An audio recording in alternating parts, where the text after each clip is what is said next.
কোম্পানির বর্তমান অবস্থা। এতদিন এখানে প্রবেশ নিষেধ ছিল, যেহেতু ইন্স্যুরেন্সের একটা ব্যাপার ছিল, ইন্স্যুরেন্স থেকে এখানে আসা নিষেধ ছিল এতদিন। আজকে আসলাম কোম্পানির থেকে অনুমতি নিয়ে, ধরে বসে আছি, কাজ নাই। তো কোম্পানিকে বলছি চলে যাওয়ার জন্য, কোম্পানি বলছে যে না, কোম্পানি আবার রানিং হবে, ওয়েট করার জন্য। বেতন এই মাসে ঠিকই দিয়ে দিছে, পুরোপুরি না দিছে। তো এটাই আলহামদুলিল্লাহ। আমার দেখে মনে হয় না 3 মাসে এই কোম্পানি আবার পুনরায় রানিং করতে পারবে। ভিতরে এগুলো সরাইতেই 2-3 মাস লাগবে।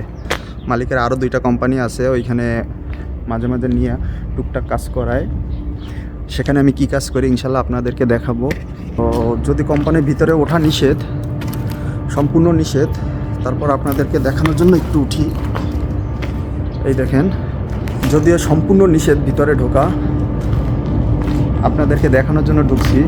জানি না মালিক দেখলে কিছু বলে কি না, যেহেতু ইন্স্যুরেন্সের ঝামেলা এখনও মেটেনি, তো আপনাদেরকে দেখানোর জন্য ভিতরে আসলাম। এটা যদি দেখেন, আগুনের তাপে পুরো বেঁকায় গেছে, যখন তখন ভেঙেও পড়তে পারে। তো রিস্ক নিয়ে ঢুকলাম ভিতরে, যদিও মালিক নিষেধ করছে যাবি কিন্তু ভিতরে ঢুকবি না, কিন্তু আমি আপনাদেরকে দেখানোর জন্য ভিতরে চলে আসলাম।